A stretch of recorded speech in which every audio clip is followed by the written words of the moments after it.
Bonjour et bienvenue dans ce nouvel épisode de 108 milliards. Alors, je reçois aujourd'hui une fille qui est chère à mon cœur, c'est Juliette Ledoux.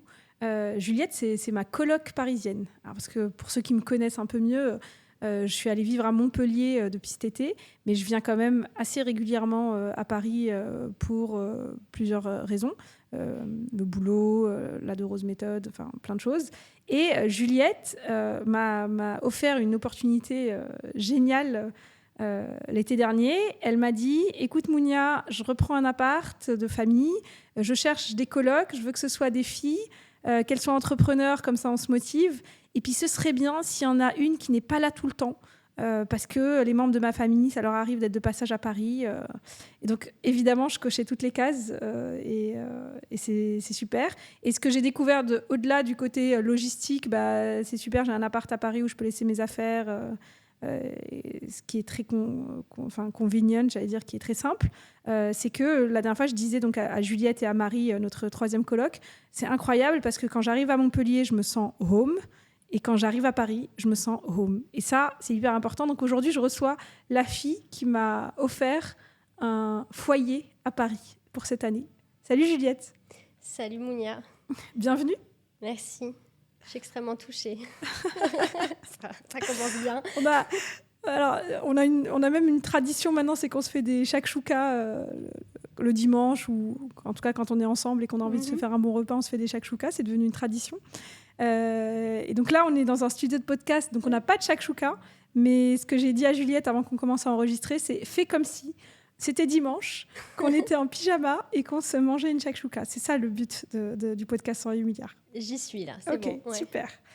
En fait, si j'ai eu envie de t'inviter, c'est parce que donc, moi, je suivais un peu ton développement professionnel de près ou de loin, je ne sais pas trop, mais en tout cas, je te voyais évoluer. On est toutes les deux entrepreneurs. On s'est connus parce qu'on a fait ensemble le bootcamp LinkedIn de Nina Ramen l'année dernière. Coucou Nina, on t'a fait un bonjour. Et donc, pour moi, je t'ai très très vite identifiée dans les filles qui faisaient le bootcamp comme la fille la plus forte pour apprendre aux gens à vendre.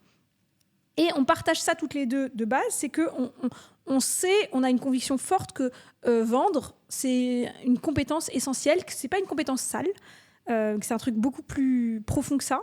Et donc, si j'ai eu envie de t'inviter aujourd'hui, c'est pour que tu transmettes ça aux auditeurs de 108 milliards. Comment est-ce que, alors qu'on est dans un pays où vendre, c'est pas forcément vu comme une qualité, comment est-ce qu'on peut transmettre à nos auditeurs que vendre, c'est un truc que tout le monde devrait savoir faire? Ouais, hyper intéressant. Tu as utilisé déjà le mot sale. Et c'est vrai que ce mot, il me fait rebondir. Je pense qu'il y a peut-être quelque chose de l'enfance aussi, de où on vient. Et moi, je viens du Sénégal. Et le mot vendre, il est en aucun cas lié au mot sale, par exemple. Donc, faire attention aux mots qu'on utilise, parce que ces mots-là, ils vont avoir un impact sur nos comportements. Et justement, tu dis que tu viens du Sénégal, donc raconte-nous un peu, allez, le moment, ta vie, ton œuvre, d'où tu viens, qui tu es. Moi, je suis née à Paris, mais à l'âge de 5 ans, mes parents en avaient marre de Paris et se sont dit, le premier qui trouve du travail à l'étranger part ailleurs. Ma mère travaillait beaucoup avec Hong Kong et mon père était un passionné d'Afrique de l'Ouest. Et donc, voyageait beaucoup au Sénégal et dans d'autres pays. Et il se trouve que voilà, c'est lui qui a trouvé un travail en premier. Donc, en 97, ils sont partis s'installer, partis à l'aventure. Et puis c'est comme ça que la famille est arrivée à Dakar. Donc toi, tu avais 5 ans. Moi, j'avais 5 ans. Okay. Ma sœur est née là-bas. Okay. Et voilà, cette enfance, elle a été faite... elle s'est déroulée... je ne sais même pas trop comment expliquer, mais tout ce que je sais, c'est qu'il y avait une grande liberté, malgré tout ce qu'on peut croire sur... peut-être les préjugés sur l'Afrique, que c'est dangereux, que voilà... moi, je l'ai vécu comme un moment très libre et un moment où il n'y avait pas non plus de transport en commun comme les métros. Voilà, tout ça, ce n'était pas développé à ce moment-là. Donc, pour se déplacer, il fallait prendre des taxis. Et les taxis au Sénégal, ils se négocient. Donc, moi, le prix de la course se négocie. T'es sérieuse? Donc, mes premiers souvenirs, très, très jeunes, en fait, ça a été pour aller à l'école, prends ton taxi tous les matins et débrouille-toi, tu as tant de budget, ça coûte tant la course, débrouille-toi pour que le prix, ce soit ça. T'as quel âge quand tu prends le taxi pour aller à l'école ? Vers 10, 11 ans à partir de là. Ok, ouais. Donc c'est un âge où tu peux carrément prendre un taxi toute seule. On peut prendre un taxi mais par contre, tu as ton budget et donc tu te retrouvais à 10 ans. Et puis en plus, je ne sais pas si ça joue ou pas, mais une petite blanche dans un pays d'Afrique, à négocier ton taxi, c'était un truc de survie pour pas te faire avoir, non ? C'est sûr que évidemment, on était pris pour des pigeons mais pour moi, c'était un jeu. Jamais je l'ai pris comme quelque chose de négatif, mais c'était le jeu de tous les matins, à l'aller et puis au retour, on va négocier le taxi. Donc c'est à celui qui va faire la meilleure affaire. D'accord. Okay. Et je crois que ça, donc j'ai assimilé quelque part la vente ou la négociation à un jeu. D'accord. Voilà. Donc ça a toujours été un jeu pour toi. Ouais. Et est-ce qu'on pourrait dire aujourd'hui que tu vends comme tu respires ? Je sais pas si je peux dire ça. En revanche, je peux dire que je vais toujours chercher à négocier. D'accord. Donc tu négocies comme tu respires. Ouais, peut-être. Ça va être mon réflexe premier. Et en France, quand je suis arrivée à 18 ans, j'ai vite compris qu'en fait, c'était pas du tout dans les mœurs. C'était limite mal vu. Les prix sont affichés dans la boutique, on va pas chercher à y toucher. Ouais. Alors que moi, mon premier réflexe, et j'en meurs d'envie, c'est ok, d'accord, combien je peux avoir en moins ou qu'est-ce que je peux avoir en plus alors. D'accord. Oui, donc la négo, c'est pas forcément baisser le prix, c'est qu'est-ce que je peux avoir en plus, qu'est-ce que je peux avoir de différent, qu'est-ce qui fait que cette vente devient unique. Ouais. Hyper intéressant. Je sais plus à quelle occasion, mais moi j'avais acheté un truc. Et puis quelques semaines ou quelques mois plus tard, tu avais acheté un truc similaire et puis tu m'as dit mais moi j'ai négocié, j'ai payé moins cher. Et j'étais très frappée. Je disais quoi, t'as négocié? Et c'est marrant. Comment tu... Ouais, et puis ce qui m'avait surpris d'ailleurs, parce que t'as pas grandi en France non plus. Pas du tout. Mais alors tu vois, c'est intéressant parce que pour moi, autant vendre, je suis hyper à l'aise. Autant négocier, je suis pas du tout à l'aise. Pour moi, négocier, c'est si je suis dans le besoin. Donc tu pourrais d'habitude c'est moi qui hypo-coach mes invités sur le podcast. Là je pense que tu peux m'hypo-coacher en direct. Pour moi justement je suis très contente de dire non, ça je négocie pas, je paye le prix parce que ça veut dire que pour moi c'est une façon de dire à mon cerveau que je suis riche. Si je commence à négocier, c'est que je suis pas riche. C'est con hein, mais alors que toi négocier, donc toi ça veut dire que quel que soit le prix et même si tu peux largement te payer le truc au prix fort, c'est pas le sujet. C'est pas le sujet. Vas-y. Et quelque part, je le vois comme une sorte de posture d'humilité, dans le sens où je me dis que j'ai de l'argent ou pas, je pars du principe qu'on est dans le neutre. Ok. Donc de ce neutre-là, qu'est-ce que j'en fais ? Soit pour avoir plus, soit pour négocier moins.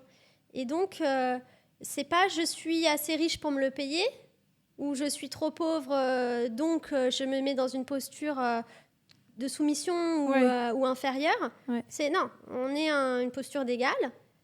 Néanmoins, moi, mon job, c'est d'aller faire la meilleure affaire pour moi ou pour ma famille ou pour mes clients quand je défends aussi les intérêts de mes clients. Voilà. C'est génial, mais je pense que tu as tout dit quand tu as dit que c'est un jeu, en fait, la négociation. Que c'est pas une question justement de est-ce que je me soumets ou est-ce que c'est bon, je me mets au-dessus en disant... Et tout comme les taximans au Sénégal rigolent quand tu arrives à faire un bon prix.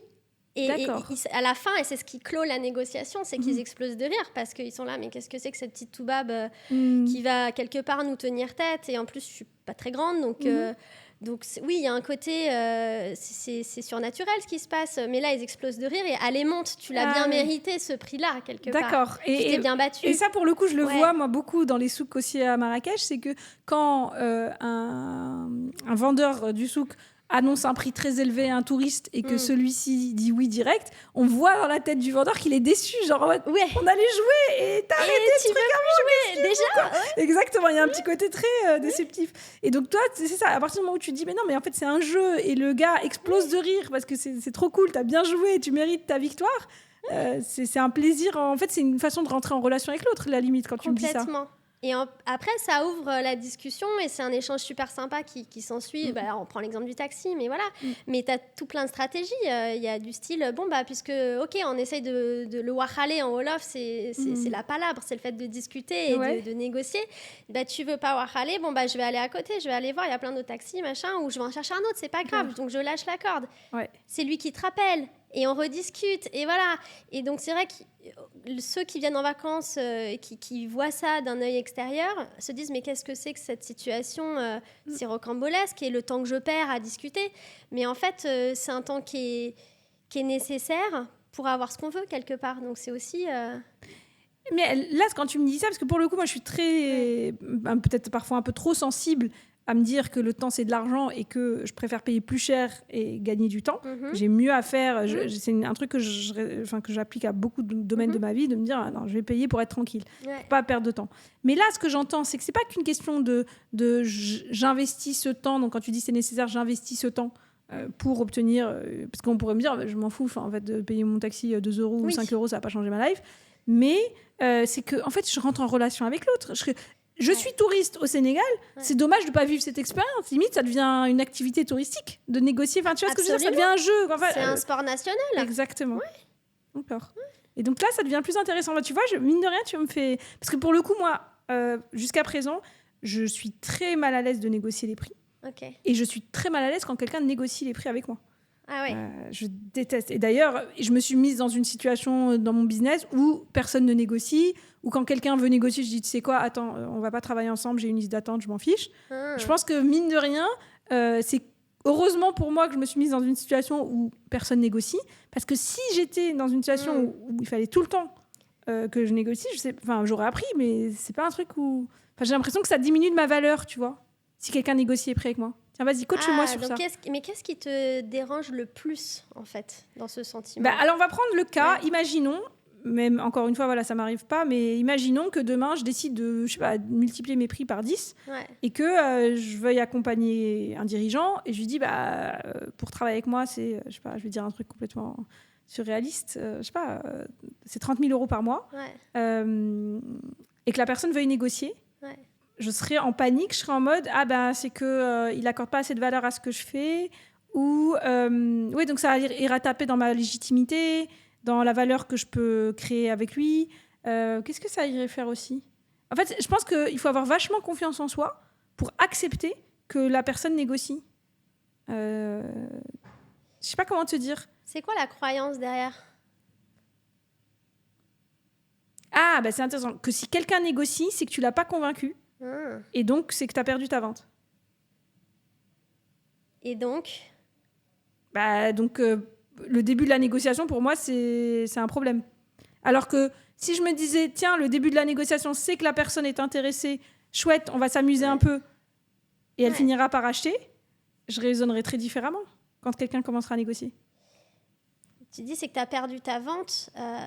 Là, tu corrèles en fait la valeur de ce que tu proposes avec l'issue de la négociation.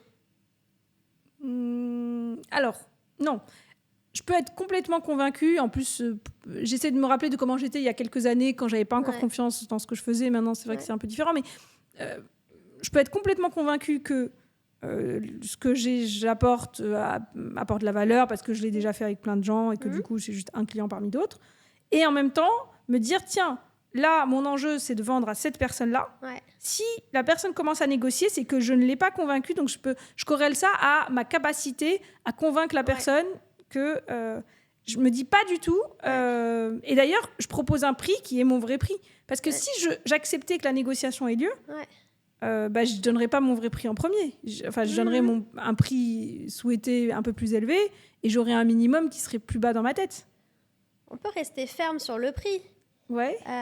Après, il y a quoi d'autre qui peut être négocié ? Donc c'est là où on voit que la négociation, c'est tout un art. D'être flexible. Parce que si c'est pour casser le deal, il faut être prêt à accepter cette réalité-là.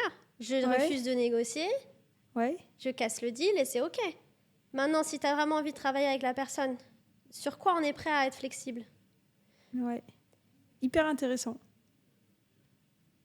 Mais ce qui est intéressant dans ce que tu dis, c'est le mot valeur. Quelle est la corrélation entre le fait d'avoir une négociation et la valeur et de ce sa que je valeur. fais. Ouais.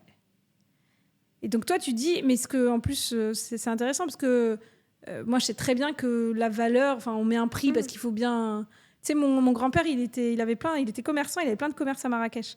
Je suis descendante d'une famille de commerçants, en vrai. Et lui, il disait, l'essentiel, c'est pas le prix, c'est que le vendeur et l'acheteur aient l'impression d'avoir fait une bonne affaire. Absolument. Et ça, c'est hyper important. Effectivement, on décide que tel sac vaut 4000 balles, que tel voyage vaut je sais pas combien. C'est juste une convention où, en fait, tout le monde est satisfait du prix. Donc, ça n'a rien à voir avec la valeur que ça apporte, au final, le prix. Ouais. Et par contre, est-ce que moi, je suis satisfaite ? Et là, quand tu amènes la brique « je », ça ouvre plein de possibilités parce que, en vrai, tu n'as pas besoin de te dire que quand la personne négocie, c'est que ça diminue ta valeur ou que tu as mal fait ton boulot de vendeuse. Je dirais que c'est dangereux de penser comme ça. Parce qu'en fait, toutes les expériences de vente, tous les deals auprès desquels on passe à côté, en se disant que la personne négocie, donc elle ne reconnaît pas la valeur de ce que je fais. À l'inverse, moi j'ai tendance à me dire, si elle négocie, c'est qu'il y a un réel intérêt. Ok, ouais, hyper Sinon, intéressant. elle ne serait pas là en train de pinailler. Ouais. Donc quelque part, là le jeu commence. D'accord. Je sais que tu es intéressé. D'accord. Donc c'est pas est-ce qu'on va travailler ensemble, c'est comment on va travailler ensemble. Hyper cool. Et là, on sort d'une pensée binaire que le est-ce que amène. En fait, le est-ce que, c'est une question fermée, donc la réponse sera fermée. Ouais. C'est est-ce qu'on va travailler ensemble, oui ou non. Ouais. Une chance sur 2 pour que ce soit non. Donc comment on va travailler ensemble ? La négociation, elle amène cet espace de flexibilité. Ok. Ça me donne 1 million d'idées et c'est vraiment un peu aussi ce que je voulais qu'on fasse avec cet épisode, c'est que on va parler de vente, mais on va pas parler que de vente. On veut montrer à quel point la vente est au centre de nos vies, de manière générale, pas juste quand on est dans une posture, on va dire professionnelle, en train de vraiment vendre quelque chose. Et du coup, là, quand tu dis ça, moi, ça me fait des liens avec d'autres types d'enjeux. Mais on va pas aller trop vite, justement. Alors, on ferme cette parenthèse. Donc, Mounia s'est fait hypo-coacher dans son propre podcast. J'adore. Merci. Et on revient. Donc, du coup, toi, tu as appris à vendre et à négocier très, très tôt par le pays où tu habitais. Ensuite, comment tu es revenue à... Parce que, déjà pour nos auditeurs, aujourd'hui, tu te positionnes en tant que formatrice, en tant que coach en vente. Et tu le fais avec différents types de populations, on va détailler tout ça. Mais donc, comment tu en es venue à apprendre aux gens à vendre ? Et je reviens aux origines quelque part et au Sénégal. De mes 5 ans à mes 18 ans, j'étais à Dakar, au lycée français de Dakar. Et il se trouve que pour faire les études supérieures, il a fallu que j'arrive à Paris. Donc là, j'ai fait une école de commerce, voilà. Et puis, mon premier job, ça a été sales engineers, donc ingénieur de vente. C'était un VIE qui était au Sénégal. Okay. Donc ça, c'est le hasard total parce que je ne cherchais pas ça. Moi, j'ai fini mes études au Brésil. Je voulais y rester, mais bon, je regardais les VIE. Você fala português? Eu falo português, sim. Melhor que eu. A gente vai praticar. Oh, tu m'as perdu. Ouais. Donc voilà, moi, je voulais rester là-bas. Ok, tu voulais rester au Brésil, mais tu trouves un VIE au Sénégal. Mais donc, je trouve welcome home. Ce poste, en fait, et la description du poste, c'était... alors déjà, j'avais rien compris à ce qu'ils vendaient. C'était du process engineering. Je savais même pas ce que ça voulait dire. Donc, il s'agissait de vendre des usines clés en main dans l'agroalimentaire, la pharma, la chimie. J'avais rien compris. En revanche, le poste, c'était vraiment du pur business développement. Donc, il fallait développer l'Afrique de l'Ouest. Et là, moi, ça me parlait parce que c'était un pur exercice école de commerce. Donc, je suis arrivée à l'entretien en ayant préparé les top 3 des pays d'Afrique de l'Ouest où je voyais le plus gros développement industriel, donc Côte d'Ivoire, Cameroun, Sénégal. Voilà, je parle de ça, c'était en 2014, oui. Sauf que sur cette job description, il y avait marqué profil recherché, ingénieur arts et métiers. Et moi, de ne pas avoir grandi en France, je ne savais pas ce que c'était. D'accord. Je ne connaissais pas arts et métiers. Donc, j'ai quand même fait mes recherches. J'ai bien vu que c'était une école d'ingénieur. J'avais pas compris que ça faisait partie des meilleures écoles d'ingénieurs de France. Donc, si tu veux, j'ai pas été impressionnée par ça tant que ça. Je me suis même dit au tout début, mais pourquoi ils veulent des artistes? J'ai un peu honte quand je le dis maintenant, mais c'est vraiment ça ce qui s'est passé dans ma tête. Et quelque part, ça m'a pas bridée. Si j'avais compris le profil qu'ils recherchaient, j'aurais sûrement pas postulé. Donc, je me pointe à cette interview, voilà. Et là, je leur explique ma mini-étude de marché. Je leur dis, voilà, vos clients potentiels, c'est un tel, pour telle industrie, dans tel pays. J'avais fait mes devoirs. Et mon patron me l'a dit des années après. Sur 200 personnes qui avaient postulé, ils ont pris la seule qui n'était pas ingénieure. Ouais. Et là, je crois que cet événement, il a été fondamental sur monter mon business après de vente. Parce que j'imagine que tous les ingénieurs arts et métiers n'avaient pas fait leur homework de business développement. Alors eux, ils s'étaient préparés, mais sur quoi ? Sur les technologies, sur le process. Ouais. Donc ils voulaient faire des usines pour faire du lait en poudre. Donc on va se préparer sur l'évaporation et le séchage du lait. D'accord. Tu vois ? Ouais. Donc tout le monde s'était préparé. Mais le métier en lui-même, le poste, c'était du développement commercial. Et ça, ils n'avaient pas compris, quoi, les autres. Voilà. Super. Et là, ça a été la première fois où je me suis dit, quand il m'a dit ça des années après, je me suis dit, mais tiens, qu'est-ce qui fait que moi, c'était une évidence qu'il fallait chercher qui étaient les clients potentiels, les portes d'entrée dans telles usines, comment je vais m'y prendre pour rentrer, pour créer des rendez-vous, des opportunités. Sachant que techniquement, évidemment, après, il fallait que j'ai quelqu'un qui fasse le soutien. Je ne pouvais pas vendre toute seule de A à Z. Mais en tout cas, là, le job, c'était d'ouvrir des portes. C'était d'aller chercher les opportunités. Et qu'est-ce qui fait que, pour moi, c'était évident de la jouer comme ça, et que pour des gens qui étaient extrêmement calés sur les technologies, ça leur est pas venu à l'esprit. Et je me suis dit, là, il y a un truc. Et j'ai compris par la suite que dans les études, dans le parcours ingénieur, ce ne sont pas des sujets qui sont abordés. Mais j'irai même plus loin, que ce soit dans le parcours ingénieur ou de manière générale dans l'éducation française, etc. La vente n'est pas quelque chose de valorisé, je trouve. Et notamment chez les ingénieurs. C'est limite, c'est là où je reviens à l'intro du podcast, c'est limite un peu sale.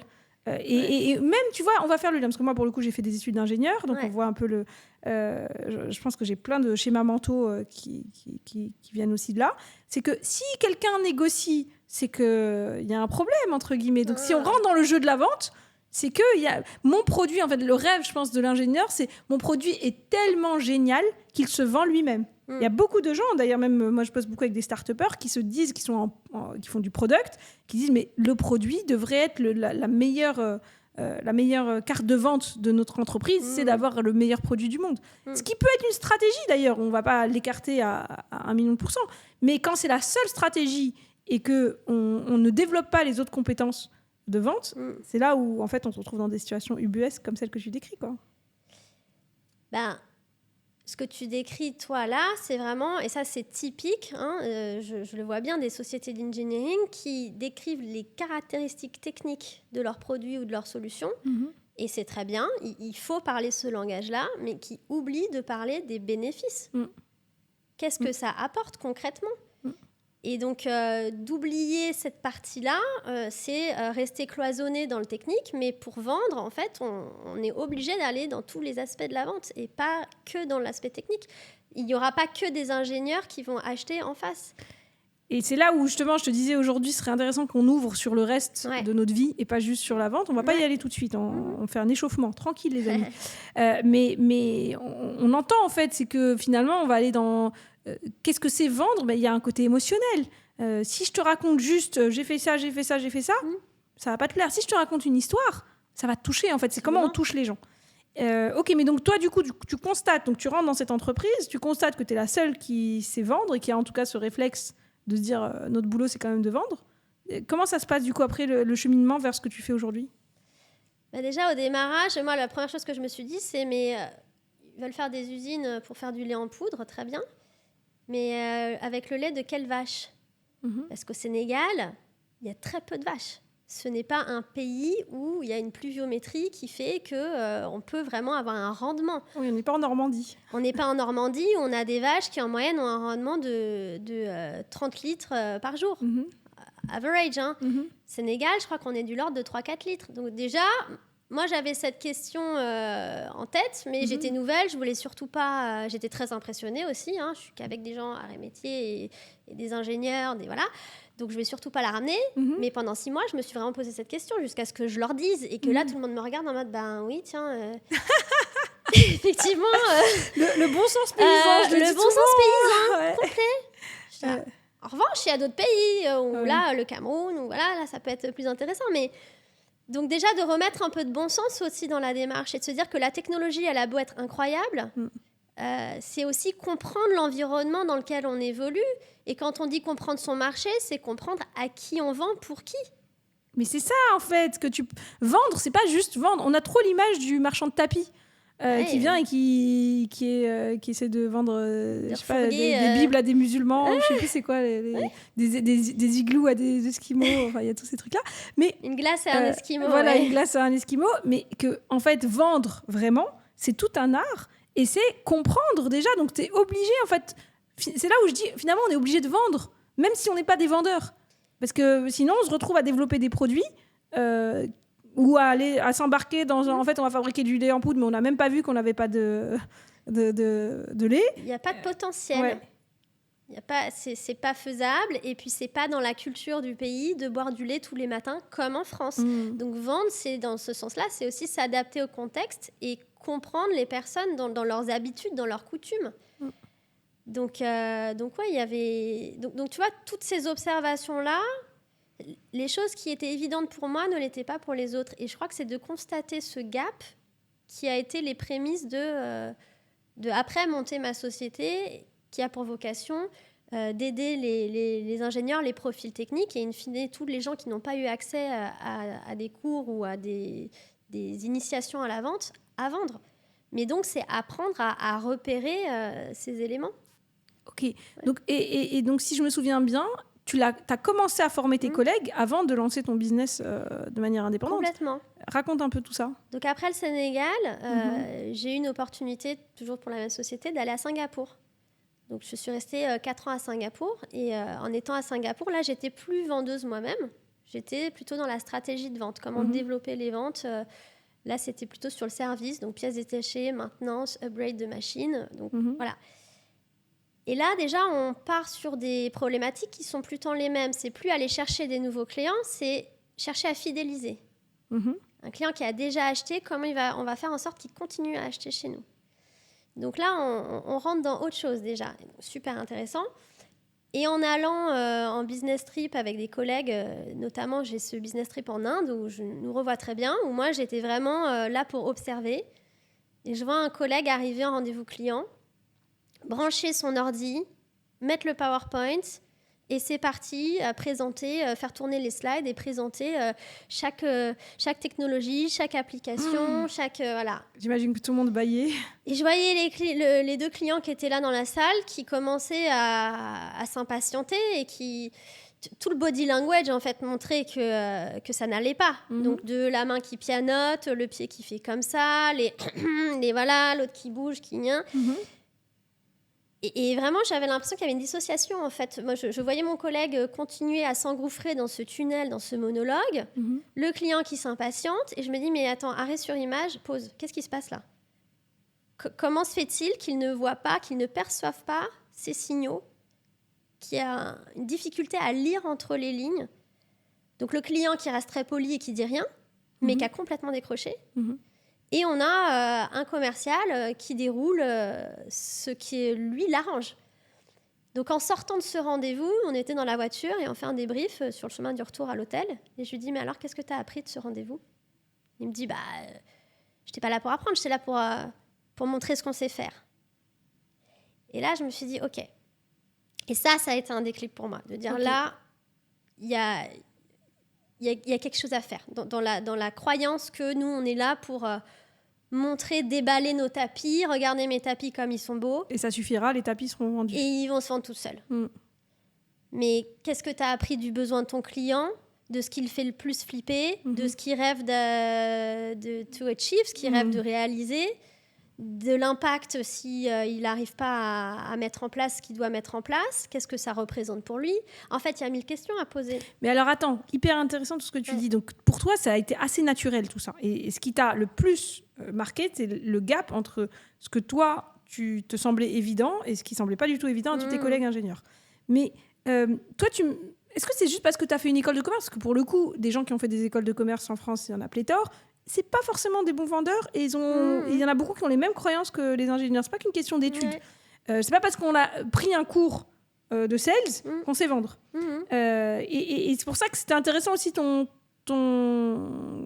partage sur j'ai grandi au Sénégal, j'ai toujours négocié mes taxis, etc.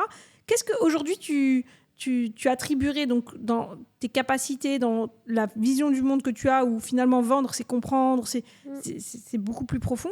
Bah oui, en fait, j'ai été en école de commerce. Non, j'aurais pu inviter n'importe qui d'autre qui a fait une école de commerce. Ça n'aurait pas marché, quoi, cette affaire. Et je ne crois pas qu'on nous apprend réellement à vendre en école de commerce. Ah, d'accord, c'est ça où je voulais en venir.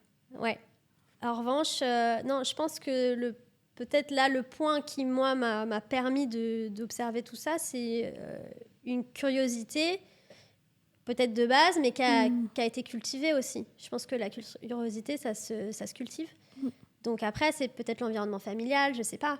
Mais c'est d'être toujours dans cette démarche de « Attends, je n'ai pas compris, là, je vais aller poser des questions. » Et c'est ça aussi, moi, de ne pas être ingénieur dans un environnement ingénieur. Je me suis sentie stupide pratiquement pendant des années. J'ai eu un gros complexe d'imposteur. Qu'est-ce que je fous là? Pourquoi on m'a pris moi? Alors qu'il voulait un ingénieur, que je ne comprends rien aux technologies, Et donc, cette posture aussi de dire « j'ai tant à apprendre », ça force à être curieux. Et donc, je crois que c'est une démarche intellectuelle aussi après. D'accord, ok. Mais donc, on est bien d'accord que ce n'est pas parce que quelqu'un va prendre des cours de vente dans une école de commerce qu'il va comprendre tout cet art de la vente, quoi. En école de commerce, on apprend plein de choses. Ce qu'on apprend à vendre tel que, en tout cas, moi, je l'ai vécu sur le terrain, je ne suis pas persuadée. D'accord. On nous apprend à faire des études de marché, on nous apprend à faire des recherches. Tout ça, on peut le faire avec une posture très ingénieur, avec beaucoup de respect pour les ingénieurs. Je le suis, c'est pas le sujet. C'est juste de se dire, il y a une lecture du monde. Moi, tu sais, je suis une chantre de la plasticité cérébrale. Et donc, l'idée, c'est j'ai des routes dans ma tête. Et à quel moment est-ce que je vais emprunter cette autoroute que je prends tout le temps? Et à quel moment je vais créer une nouvelle autoroute? Et l'idée, c'est pas forcément... Parfois, c'est de détruire l'ancienne autoroute. Typiquement, moi, l'exemple que j'aime bien donner, c'est que quand je fumais, il y a 10 ans, j'avais une autoroute. Pour ça, je suis bien contente de l'avoir complètement détruite. Mais parfois, l'enjeu, c'est pas forcément de détruire l'autoroute habituelle, c'est de se dire, je crée une nouvelle autoroute. Et en fonction du contexte, je choisis la route qui est la plus pertinente. Et donc, l'approche, entre guillemets, produit ou ingénieur, etc., évidemment, je vais pas dire le contraire, c'est celle qui m'a faite au départ. Elle a énormément de vertus. Mais l'approche vente, dans la façon dont tu es en train de le décrire et qu'on va encore développer, qui pour moi est tout un art, c'est une autoroute, c'est là où je dis que c'est une autoroute que tout le monde devrait avoir, qui est très, très importante. Ce qui se passe, c'est que quand il y a des croyances, et là, on rentre dans le domaine des croyances, en fait, c'est ça, l'élément bloquant, c'est des croyances qui limitent déjà notre propre perception de nos capacités. Quelqu'un qui se dit... c'est sale, il n'a pas envie d'y aller. Quelqu'un qui se dit, moi j'ai fait des études d'ingé, donc la vente, c'est pas noble. Parce que ça, je l'ai déjà entendu plusieurs fois, ce mot-là. La vente, c'est pas noble. Je vais surtout pas y aller. Ou alors, ça fait pas partie de mes compétences. Je vais laisser ça aux autres. Donc en fait, il y a plein de choses qui font que la piscine, l'eau, elle est très très froide et on n'a pas envie de se mouiller. Et puis c'est intéressant quand tu dis la vente, c'est pas noble. On pourrait aussi... ouvrons peut-être pas tout de suite cette parenthèse, mais juste je le dis pour pas qu'on oublie, c'est vente, rapport à l'argent. L'argent, c'est sale, vendre, c'est sale. On va ensemble. Donc, en général, quand tu vas avoir des gens qui disent qu'ils savent pas vendre ou qui n'ont pas envie de vendre, on l'entend énormément. Souvent, il y a aussi un rapport à l'argent qui doit être travaillé, quoi. Il y a un rapport à l'argent et il y a un rapport à l'amour de soi aussi. Et oui, parce que... tu le disais tout à l'heure aussi, perdre une négo, qu'est-ce que c'est? Qu'est-ce que ça dit de moi, de ma valeur? Donc, il y a une notion de rejet. Et quand on a une blessure de rejet, ça peut être d'une violence. Ouais. Et je le vois en workshop, ça c'est quelque chose qui ressort des participants, c'est que oui, mais moi, quand je me prends 1 ou 2 noms dans la journée, après, ça va quoi, j'ai plus la motivation, j'ai plus envie d'y retourner. Hyper intéressant. C'est encore une preuve, s'il en fallait encore, que les gens qui me demandent, moi, ils me demandent est-ce que je fais du coaching pro ou perso, j'explose de rire, quoi. Enfin, Et oui, donc Oui. en fait, quand je me mets en situation de vente ou de négo et que je me prends un bah non, c'est trop cher, je vais pas travailler avec toi, ça peut aller activer des blessures de rejet qui, évidemment, viennent de quand on était petit, papa, maman et compagnie, quoi. Ouais. Ok, super. Donc du coup, attends, donc dans ton entreprise, donc tu constates en Inde lors de ce business trip que oula, il y a un problème, les gens ils ont pas du tout conscience de ce qui toi te semble évident. Ouais. Et ensuite, qu'est-ce qui se passe ? Et en fait, j'ai senti en discutant plus avec ce collègue et puis avec d'autres, là je parle de cette histoire, mais il y en a eu d'autres, j'ai senti une vraie frustration de la part des personnes concernées qui se retrouvent devant le client sans savoir comment se préparer en amont. Parce que c'est ça, quand tu questionnes après comment tu t'es préparé pour le rendez-vous, voilà, j'ai regardé il y a combien de machines sur ce site, voilà. Mais en fait, la préparation, elle n'a pas été faite.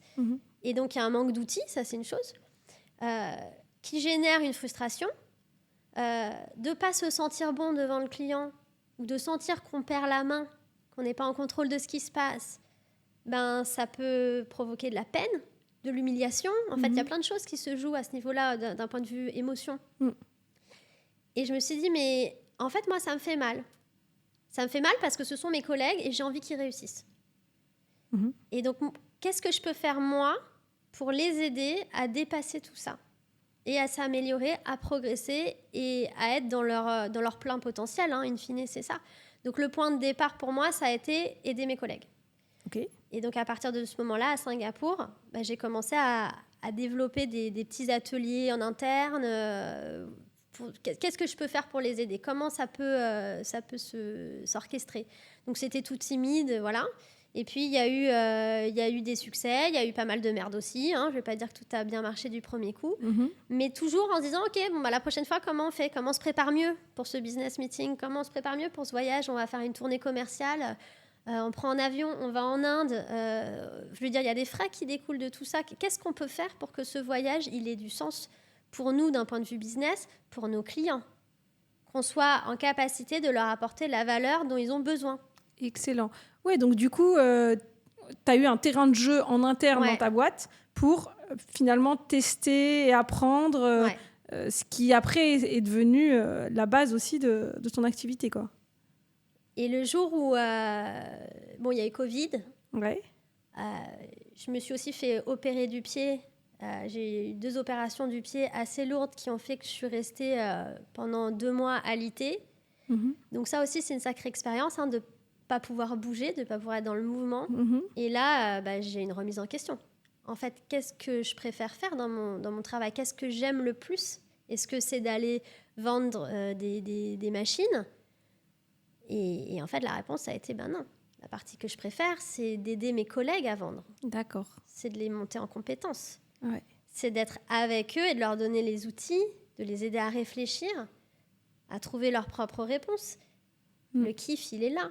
D'accord. Et donc ça a été le moment où je me suis dit, OK, en fait, je peux les aider eux, mais je peux aider plein d'autres sociétés. D'accord. Ouais. Donc là, tu lances ton business où tu aides les ingénieurs, les profils techniques à vendre. Et tu fais ça avec des workshops, si je dis pas de bêtises. Vas-y, explique un peu concrètement.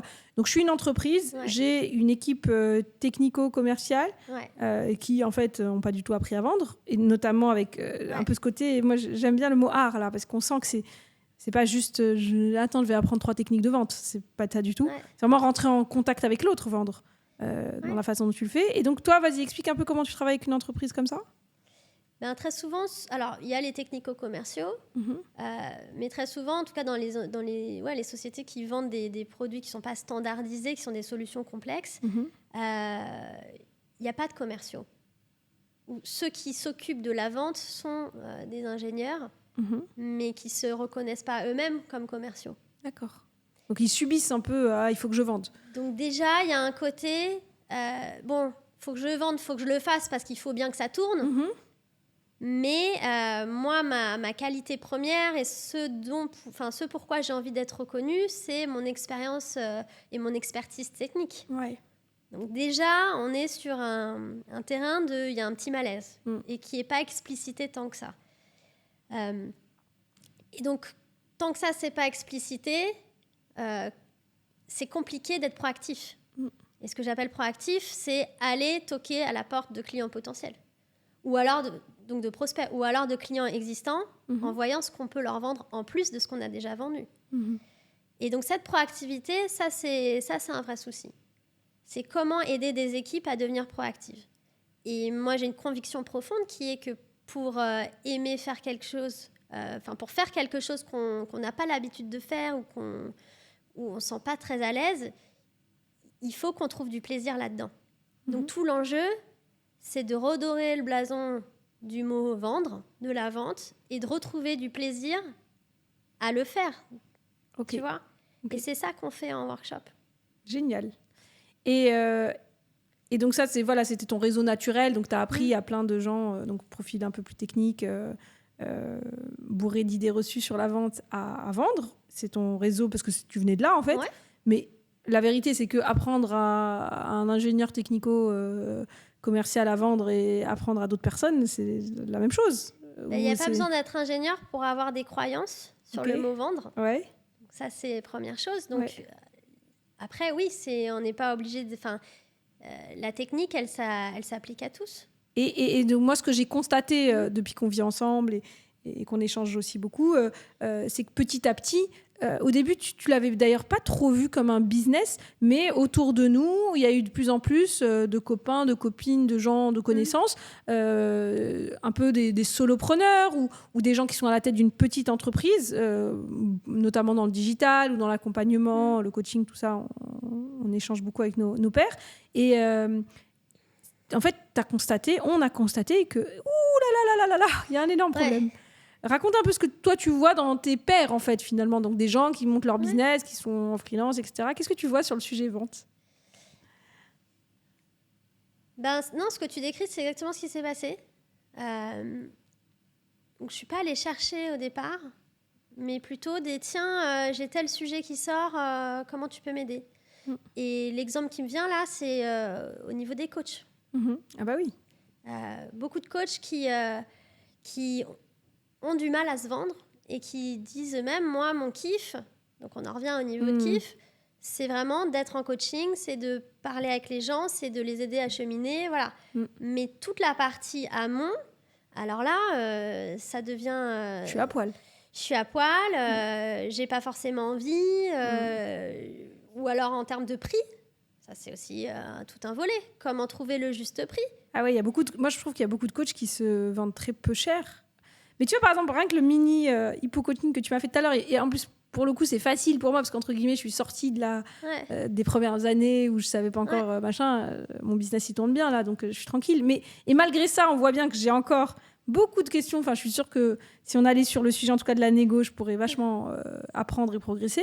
Mais quand on est jeune coach, qu'on vient de démarrer, moi, je vois beaucoup de coachs, mais ils ont aucune idée de comment vendre. Ils détestent ça, ils considèrent que c'est des mauvais vendeurs, qu'ils n'aiment pas ça, et ils ont aussi le truc de mais non, mais si je dois vendre, c'est que c'est déjà trop tard, entre guillemets. Enfin, énormément de trucs, et pour le coup, en plus pour eux, c'est vital. Moi, je suis et c'est pour ça d'ailleurs que je lance la formation 108 milliards. Donc, je lance une formation de coaching. J'ai commencé, pour l'instant, je le fais de manière un peu artisanale, mais on est en train de s'organiser pour le faire de manière un peu plus sérieuse. J'ai commencé à former des coachs en leur disant ok, je vais t'apprendre à coacher. Mais alors, il se trouve, c'est intéressant, les premières personnes que j'ai formées au coaching, c'est toutes des personnes qui avaient déjà des diplômes d'école de coaching. Certains, ils étaient coachs et thérapeutes, ils avaient fait tout un truc. Donc, c'est des gens... Moi, je suis partie du principe que j'avais rien à leur apprendre sur comment coacher quelqu'un. Bon, finalement, dans la méthode 108 milliards, même ces gens-là ont trouvé énormément de choses et je leur ai aussi appris. Mais moi, j'étais vraiment partie du principe où c'était pas ça l'enjeu. L'enjeu, c'est comment je vais t'apprendre à monter un business. Je trouve que la plupart des formations de coaching, elles t'apprennent pas à monter un business, c'est survolé. Et après, on se retrouve avec des gens qui, au début, ils ont les 2 ans de chômage en France. Hein, donc, ça, premier business angel de France, comme on vient de dire. C'est clair. Donc, ils font le truc, bon, normalement, ils kiffent en général, parce qu'on va dans ces métiers-là aussi par passion. Et puis après, à un moment, j'y arrive pas. Je ne gagne pas assez d'argent, ou alors je gagne beaucoup moins que ce que je gagnais avant. Donc, il y a un vrai côté sacrificiel, moi, qu'on m'avait d'ailleurs un peu donné comme une espèce de malédiction, et j'étais heureuse de la contredire. C'est maintenant, mais là, tu as choisi la passion, tu vas t'éclater, mais par contre, tu gagneras pas d'argent. N'importe quoi. Ouais. Et donc, il y a vraiment apprendre à monter un business. Et pour moi, apprendre à monter un business, c'est apprendre à vendre. Et tous les coachs, les solopreneurs, etc., c'est apprendre à se vendre, ce qui est encore une autre étape. C'est ça, tu fais bien la distinction. Il y a vendre et il y a se vendre. C'est pas pareil de vendre un yaourt que de vendre ma personne. Et ça, c'est quelque chose aussi que j'ai conscientisé quand j'ai monté mon propre business.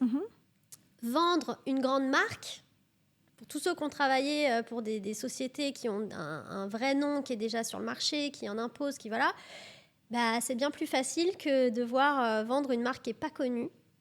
Les portes d'entrée ne sont pas les mêmes. Et donc, ça nous force aussi à réfléchir sur comment nous vendre. Et donc, trouver notre spécificité, notre côté unique, et ce qui fait que ce qu'on apporte, la valeur qu'on apporte, il n'y a que nous qui pouvons la délivrer. Et donc, c'est aussi assumer sa légitimité. Donc, en fait, en dehors de la vente en elle-même et des techniques de vente, il y a tout un volet mindset. Ouais. Et c'est là que le coaching arrive.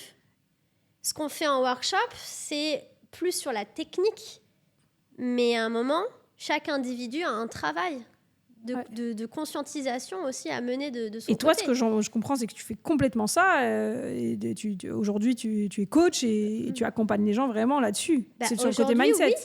Parce que aussi, avec l'expérience, au départ, c'est vrai que j'étais plus sur les côtés, les outils. La vente, il y a des outils.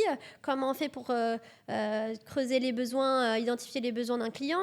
Comment on fait pour présenter une offre, pour traiter une objection, pour repérer les signaux d'achat. Bon, tout ça, d'accord, il y a des outils pour ça.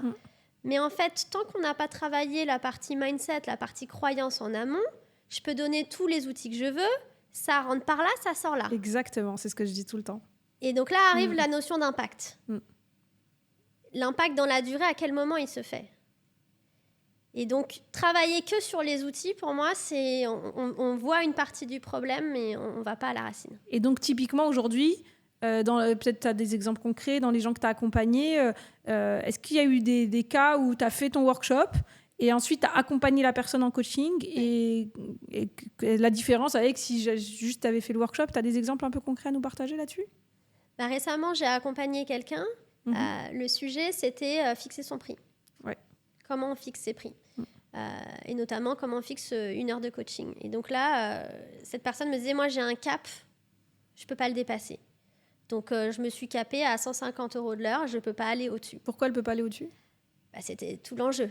C'était de comprendre qu'est-ce qui se passe. Et donc, jusqu'à ce que la croyance, en fait, sorte de moi, si je vais au-dessus de 150 €, j'ai l'impression de voler. Ok. Tu vois à quel point, en fait, ça ramène à des choses qui n'ont rien à voir avec les techniques de vente. J'imagine qu'après, vous avez parlé de son enfance, une fois qu'elle t'a dit ça. Bien sûr. Ouais. Et donc, donc tout le mindset, en fait, qui a été, qui s'est construit autour de ces croyances-là.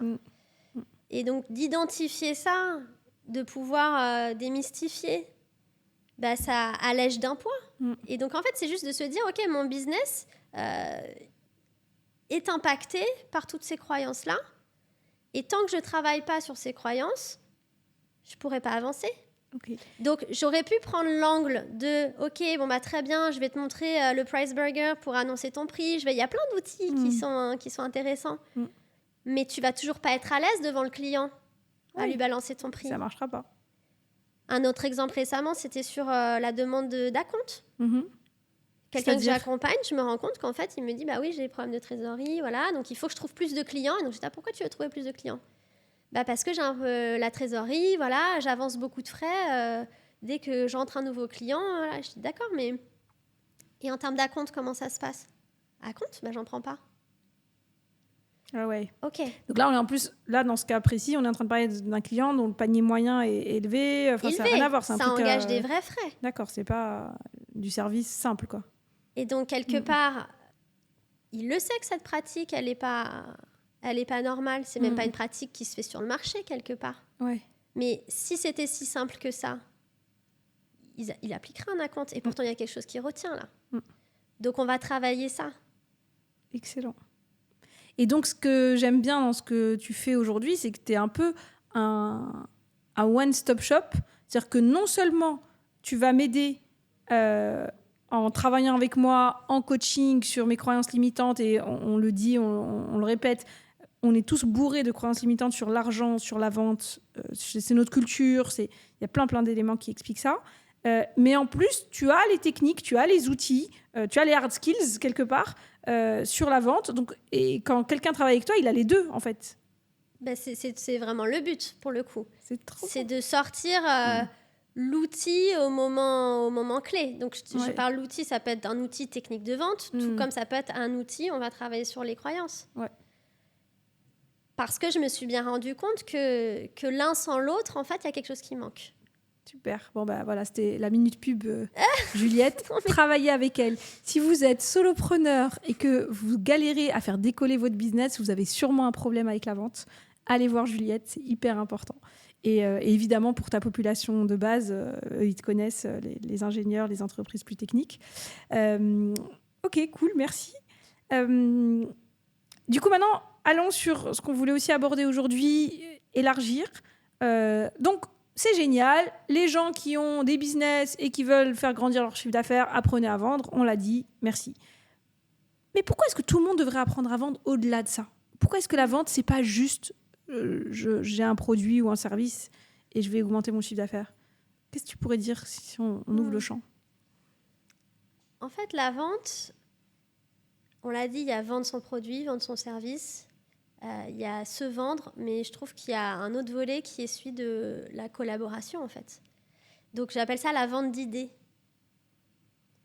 Donc, on n'est pas en train de vendre quelque chose contre une transaction monétaire, là. Mm-hmm. La vente d'idées, c'est comment on collabore avec les autres, comment on interagit. Et donc, c'est fédérer autour d'un projet. Mm-hmm. C'est trouver du soutien. Et je crois que ça, c'est des compétences qui sont essentielles, quel que soit l'enjeu business.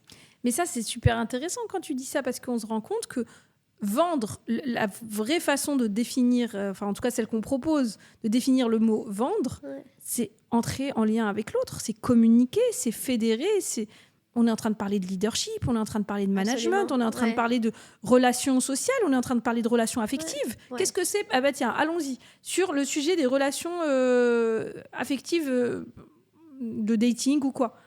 Comment est-ce que... Bah tiens, t'es célibataire en ce moment, non, je sais plus, t'as un copain, t'as un amoureux, mais bon, tu as eu plusieurs amoureux dans ta vie. Comment est-ce que tes skills de vente t'ont servi dans le sujet du dating ?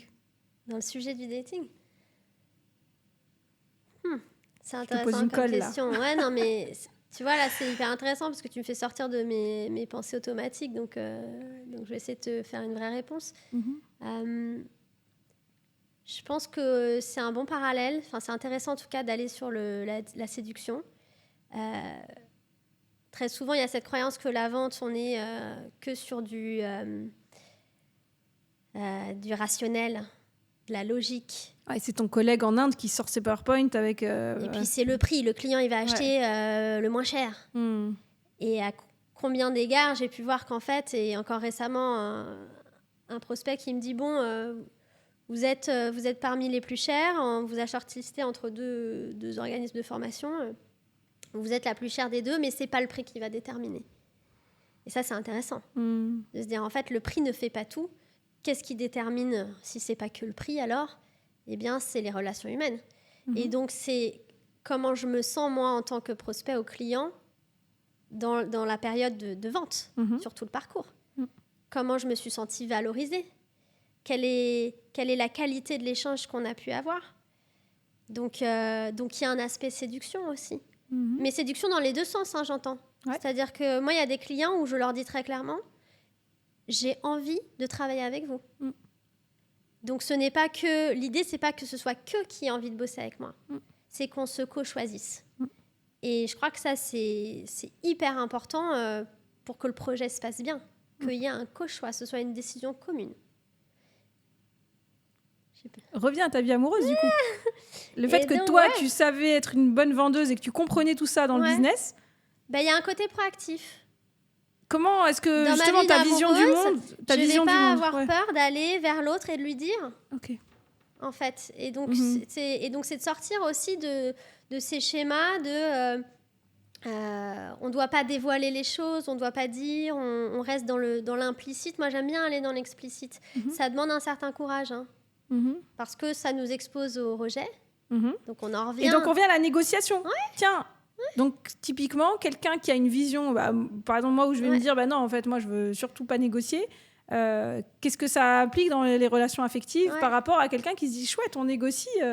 le jeu commence. Le jeu commence. Ouais. Et donc, même si l'issue de la négociation, c'est je n'ai pas obtenu ce que j'ai voulu, en aucun cas, c'est toléré à ma valeur.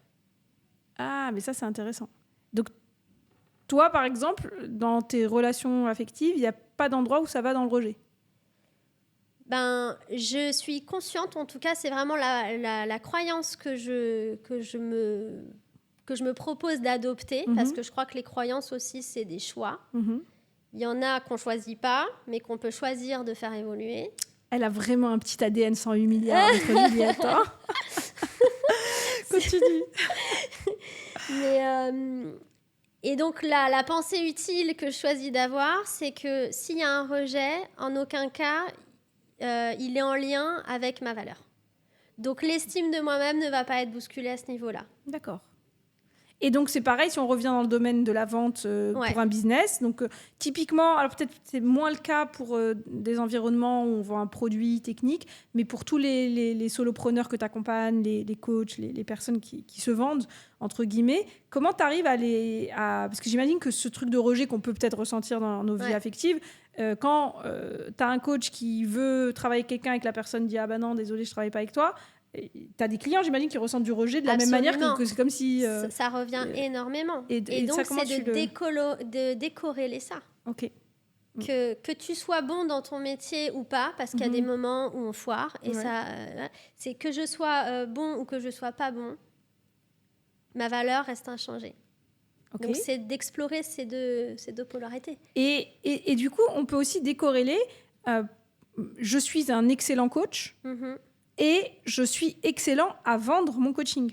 C'est deux choses différentes. Donc, se dire, tiens, si le client dit non, c'est pas parce que je suis pas un bon coach, c'est parce que je ne sais pas... Moi, j'aime bien mettre encore dans ces moments-là. Je ne sais pas encore vendre correctement mon coaching. Et tout l'enjeu, c'est de se dire, on va explorer d'un point de vue technique de vente, qu'est-ce qui aurait pu être mieux fait pour les prochaines fois. Et donc là, il y a peut-être des ajustements à faire. Mais... une fois qu'on maîtrise ça, c'est aussi de savoir reconnaître que là, j'ai fait tout ce qui était dans mon pouvoir pour que si la vente, elle doit se faire, elle se fasse. Et si elle ne doit pas se faire, elle va se faire. Et si elle ne doit pas se faire, elle ne se fera pas. Mais ça ne dépend pas de moi, de ma valeur, de ma technicité en termes de vente. Il y a aussi tout un contexte extérieur qui ne nous appartient pas et qui n'est pas dans notre main. Mais ça, c'est un point très, très important, effectivement, de se dire... Le prospect, notamment en coaching, moi je sais que pour le coup au tout début, donc chaque prospect était très important pour moi, et je me rappelle que je me faisais des modèles. Par exemple, je me rappelle un jour je me suis fait un modèle où je me disais oui, le résultat que je veux, c'est que je vais pas dire son prénom, j'ai changé le prénom, que Michel apprécie le coaching et qu'il me recommande.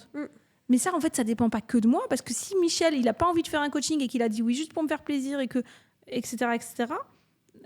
ça ne dépend pas de moi. Par contre, la façon dont je l'ai tourné, c'est que je me suis dit, d'ici 6 mois, un résultat que je veux, c'est qu'une personne comme Michel, avec certains qualificatifs par rapport à ma cible client, tout ça, apprécie mon coaching et le recommande. Et comme ça, à ce moment-là, je reprends, entre guillemets, plus la main sur ce qui dépend de moi. Ce qui dépend de moi, dans ce cas-là, c'est de trouver 50 Michel potentiels pour que, statistiquement, le truc marche pour moi.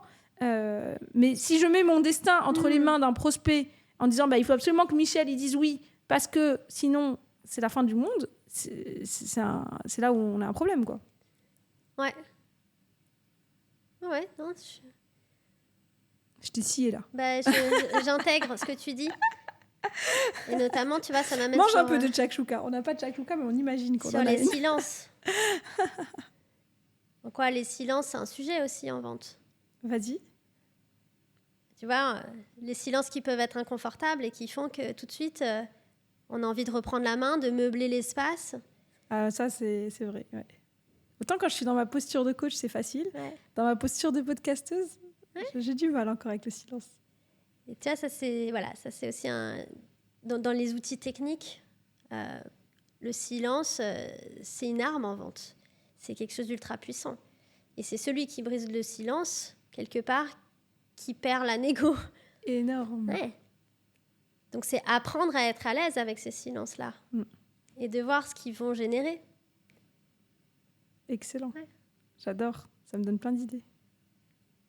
Ok, donc on est allé voir un peu comment, en fait, finalement, on a parlé du dating, mais en fait, c'était plutôt de la séduction amoureuse, comme il y a plein de parallèles entre la séduction amoureuse et la vente, et de se dire, est-ce que je suis plutôt en train de collaborer avec l'autre, rentrer en contact, et il faut que les deux aient envie, comme tu dis, quand je fais une vente, c'est pas juste moi qui vends mon produit, c'est le truc. Donc ça, on l'a vu. D'autres relations de nos vies, si on ouvre le champ, on n'est pas juste dans notre entreprise en train de vendre nos trucs.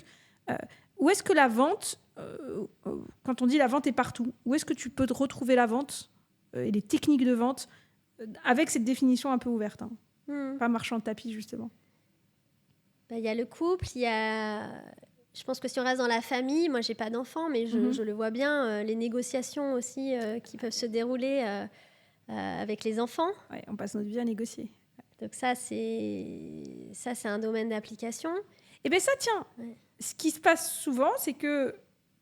Enfin, en tout cas, je vais parler pour moi, je ne sais pas comment font les autres parents, mais moi, je négocie. Et puis à un moment, je fais aussi, ça m'arrive très souvent, je le déplore, mais c'est comme ça, je fais de l'abus de pouvoir. Vraiment, c'est comme ça. Parce que c'est comme ça. Donc l'argument d'autorité, et pour le coup, il y a plein de fois où c'est à juste titre. À un moment, qu'est-ce qui m'a sorti là, mon fils, la semaine dernière, il m'a dit non, mais je veux absolument écouter la boîte à histoire, elle n'est pas chargée. Je te la charge, je te la donne demain. Il était 9h, c'était l'heure de dormir. Il me dit non, tu vas me réveiller à minuit, elle sera chargée, tu me réveilles à minuit et j'écoute. Là, il y a quand même un argument d'autorité, de connaissance, d'expérience. Enfin voilà, non, en fait, je vais pas te réveiller à minuit, évidemment. Mais il y a plein de fois où je vois que ce soit chez moi ou chez d'autres parents, on fait de l'abus de pouvoir. Ouais. On en a marre de négocier, c'est fatigant. Donc, même si on n'a pas de truc vraiment rationnel et d'expérience qui dit non, on dit non, sans raison. Et comment est-ce que quelqu'un qui pourrait être un bon vendeur, qui comprend cet art subtil que la vente, c'est vraiment rentrer en contact avec l'autre, convaincre, etc., pourrait moins se fatiguer, entre guillemets, et rester dans une négo, ou dit autrement, à quel moment la négo s'arrête aussi, et à quel moment on se sent libre de dire, en fait, je veux plus négocier, ça va être comme ça et pas autrement. Je pense que l'exemple que tu as amené, là, il soulève la notion d'intentionnalité. Avec quelle intention on fait les choses. Donc là, il y a le rapport d'autorité, et dans quelle intention tu l'utilises, c'est une intention qui est positive. C'est pour le bien de ton fils que tu... Oui, je ne vais pas le réveiller avec voilà. Et je crois que l'amalgame qui est souvent fait avec la vente et peut-être la négo, c'est la manipulation. À quel moment on manipule? Et ça, c'est une crainte de beaucoup de gens, de tomber dans la manipulation. C'est vrai que c'est quelque chose qu'on entend énormément. Et moi, je veux pas manipuler. Et donc là, ça touche à l'identité. À qui j'ai envie d'être, qui je suis, et est-ce que je tolère d'être, est-ce que je ne tolérerais pas d'être. Récemment, j'allais au salon Global Industrie, et dans le RER, je rencontre un monsieur, on échange, et il me dit qu'il est trader. Voilà, donc moi, j'entends trader. Bon, il négocie, il passe sa journée à faire des négociations. Il me dit, mais... Je suis sûrement pas un vendeur, moi, parce que je ne suis pas un arnaqueur. Ouf. Donc là, on touche à l'identité et à sa représentation du monde. Qu'est-ce que ça représente pour lui, la vente? Arnaquer. Donc c'est quoi l'intention en fait qu'on met derrière? Parce que oui, on pourrait avoir une intention d'arnaque. On peut aussi avoir une intention de conseil et de dire, moi, ce qui m'importe, c'est pas tant que vous m'achetiez ou pas. C'est que je vous propose la solution qui corresponde le plus à ce dont vous avez besoin. Et d'ailleurs, c'est pour ça que tu ne peux pas faire ça si tu n'as pas fait toute la partie où tu questionnes vraiment sur les besoins réels du client. Absolument. Mais oui, et ce truc-là de l'intentionnalité, il est hyper important. Parce que finalement, tout ce qu'on va utiliser pour vendre, et c'est pour ça que... Alors moi, pendant que je me formais au coaching, j'ai suivi une formation d'une coach américaine qui apprend aux coachs à vendre du coaching. Et évidemment, les Américains sont 1000 fois plus à l'aise que nous là-dessus. Et elle disait très simplement, elle disait coacher, c'est vendre, et vendre, c'est coacher. Donc elle m'a débloqué quand j'ai compris ça. Justement, c'est vraiment d'aller à la rencontre de l'autre, de faire ce que j'aimais faire, et que c'était ça en fait, vendre. Et attends, parce que du coup, qu'est-ce que j'allais dire ? Ah oui, donc je me suis formée à ça et tout. Et effectivement, ce qu'on se rend compte quand elle dit coacher, c'est vendre, et vendre, c'est coacher, les outils de vente sont basés sur des outils de PNL, de neurosciences. Enfin, je dirais à un moment, tout revient à on comprend comment fonctionne le cerveau, les émotions, l'humain, on va dire, et comment est-ce qu'on va s'appuyer dessus pour communiquer, mais pour obtenir ce qu'on veut. C'est pour ça que je dis que la vente, elle est partout dans notre vie. À partir du moment où on rentre en contact avec un autre humain, en fait, on est dans une posture de vente, de séduction, même si c'est plus ou moins assumé, etc. Et ces outils-là, c'est aussi des outils qui sont utilisés par les pires gourous de sectes du monde. et la différence fondamentale, c'est pas les outils, c'est pas la démarche, parce que encore une fois, je pense même sans aucune formation, je pense que les humains, il y a 2000 ans, vendaient déjà. C'est l'intention. C'est l'intention. Ouais. Qu'est-ce que je suis en train de faire ? Et en tant que, si on revient dans la sphère business, moi par exemple en tant que coach, de me dire, ok, moi j'aimerais bien signer ce client parce qu'il coche peut-être mes petites cases, mais si mon intention elle n'est pas, ok, est-ce que vraiment je vais lui être utile ? Est-ce que cette personne-là elle a besoin de coaching maintenant ? Ça m'est arrivé par exemple plein de fois de dire à quelqu'un, mais en fait, t'as pas besoin de coaching en ce moment, qu'est-ce que tu veux ? Tout va bien là, qu'est-ce que tu veux ? Alors, je corrige parce que des fois tout va bien, on a quand même besoin de coaching parce que on a envie que tout aille mieux. Mais parfois, les gens sont pas. Et aussi parce que, en l'occurrence pour le coaching, c'est le cas. Il y a des moments de notre vie où on n'est pas dans une phase de croissance ou de remise en question. Et de pouvoir dire avec cette intention de se dire tiens, qu'est-ce que je suis en train de faire ? Mais comment tu arrives à faire ça sans basculer dans les clichés parce que même moi, je bascule parfois dans ces clichés de oui, je fais du coaching parce que j'ai trop envie d'avoir de l'impact, je veux sauver le monde, je veux répandre... Je dis ça aussi, ce qui est une partie de la vérité, mais qui n'est pas toute la vérité. Je veux répandre l'amour, je veux que tout le monde ressente de l'amour. Je pense que c'est ça la clé de la vie. C'est une partie de ma vérité, mais c'est pas toute ma vérité. Et comment on fait pour rester dans une intention positive sans verser dans le cliché, sans se prendre pour Mère Teresa ? Qu'est-ce que ça t'évoque ? En fait, c'est ce travail sur l'intention, c'est le curseur. C'est ce qui va permettre de dire à un moment, je lâche la corde quand il faut la lâcher.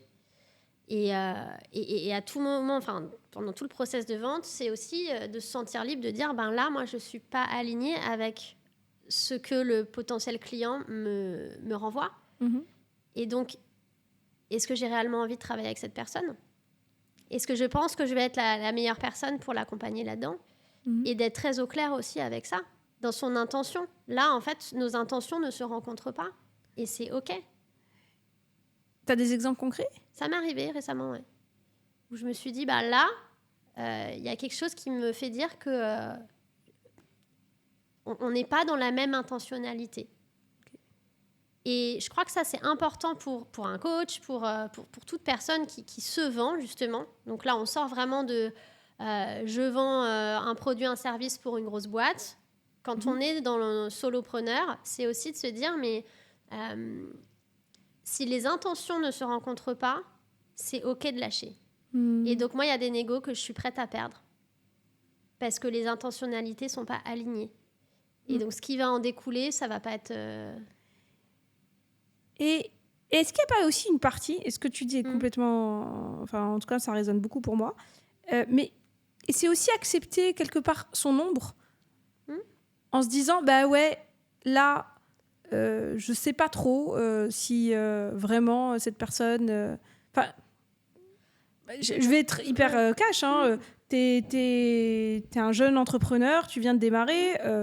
tu sais que si tu fais pas, je vais dire n'importe quoi, tu fais pas 5 000 € de chiffre d'affaires ce mois-ci, tu arrêtes ta boîte.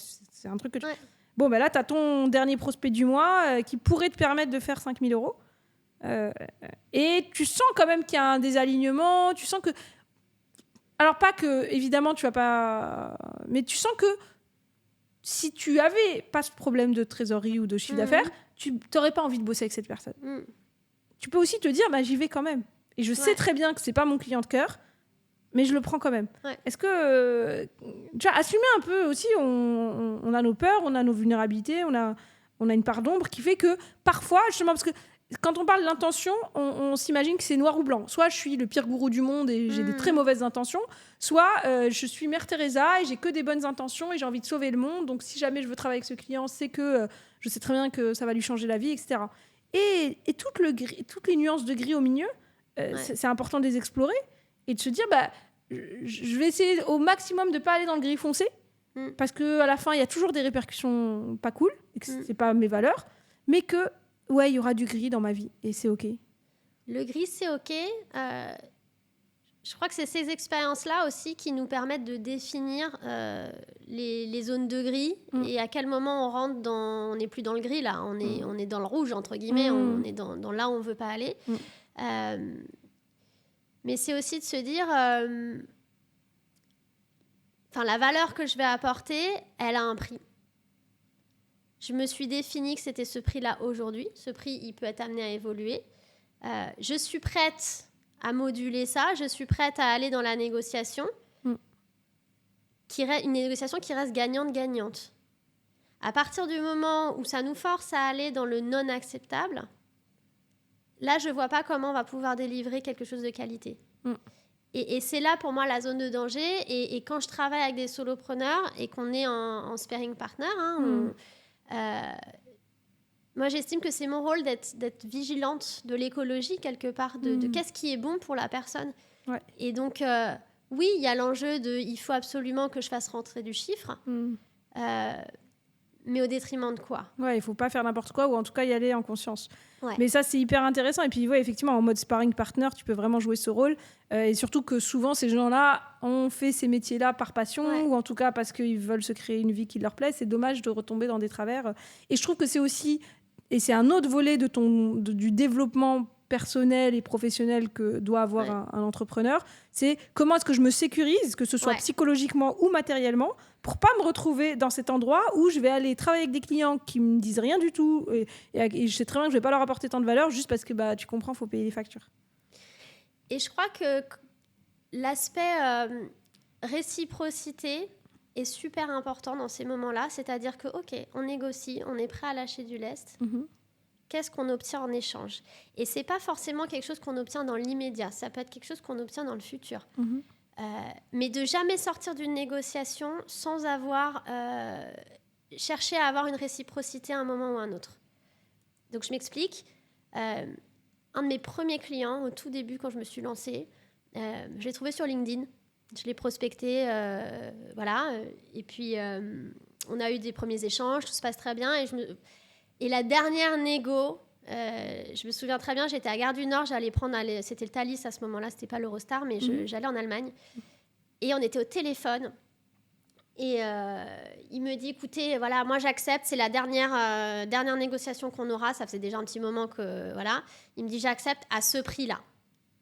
Et là, il me sort un chiffre qui était vraiment... je me sentais prise à la gorge. Ok, il te fait de l'abus de pouvoir. Donc là, il était dans un abus de pouvoir. Et il savait très bien qu'il était dans un abus de pouvoir. Moi, je démarrais ma boîte, il le savait. Et là, j'étais vraiment dans ce cas de figure où j'avais besoin de décrocher ce projet. Sinon, ça me mettait vraiment en instabilité financière. Donc là, il y avait un réel enjeu pour moi. J'ai lâché. Mais j'ai lâché pour 2 raisons. La première, c'est justement parce que... tout sauf rationnel, j'avais envie de bosser avec ce gars-là. Les échanges qu'on avait eus, le travail qu'on avait eu en amont m'avait fait comprendre que j'ai en tout cas l'impression qu'il y a des valeurs, que c'est quelqu'un de bien, que j'ai eu envie de l'aider. Donc déjà, je pense que ça, c'est un élément ultra important. S'il n'y avait pas eu ce relationnel et donc cette séduction quelque part, on s'était séduits mutuellement. Je savais très bien qu'il avait très, très, très envie de bosser avec moi, sinon il ne serait pas en train de négocier comme un arracheur de dents, là. Et moi non plus. Donc, on avait envie de bosser ensemble. La question, c'était le comment. Donc, il y avait ce premier élément, on s'aimait bien. Et ce qui m'a fait accepter en dehors de ça, c'est que je lui ai dit, j'accepte à une condition. Donc, c'est toujours avec une condition. On ne donne rien comme ça gratuitement. C'est le premier workshop qu'on va faire ensemble. On ne se connaît pas, on n'a jamais bossé ensemble. Donc, très bien. En revanche, à partir des prochains workshops, on revient sur le prix que je vous ai dit initialement et il n'y aura plus aucune négociation. Est-ce qu'on est OK avec ça ? Et il a dit oui. Il a explosé de rire, comme le taximan. T'avais gagné. Toi, quand t'entends le rire, tu sais que t'as gagné. Et aujourd'hui, ça fait partie de mes clients les plus importants. Ouais. Ça va faire 3 ans qu'on travaille ensemble. Tous les ans, il y a plusieurs workshops qui se déroulent. J'adore bosser avec son équipe. Enfin, c'est génial. Et je me remercie de m'être fait confiance en me disant, j'ai eu envie de bosser avec ce mec-là. Et ça a porté ses fruits, puisque par la suite, il m'a même avoué que je ne regarde même plus les factures que vous m'envoyez. Enfin, il dirait que tout de suite, il n'y a aucun problème. Donc, quelque part, je crois qu'il n'y a pas de honte aussi quand on démarre à accepter des deals qui ne sont peut-être pas au prix qu'on espérait, mais toujours en ayant négocié quelque chose pour la suite. Excellent. C'est un super conseil, je trouve. Voilà. Génial. Je repense souvent à ça. Je repense vraiment souvent à cette histoire en me disant, mais heureusement que je ne l'ai pas envoyé chier, entre guillemets.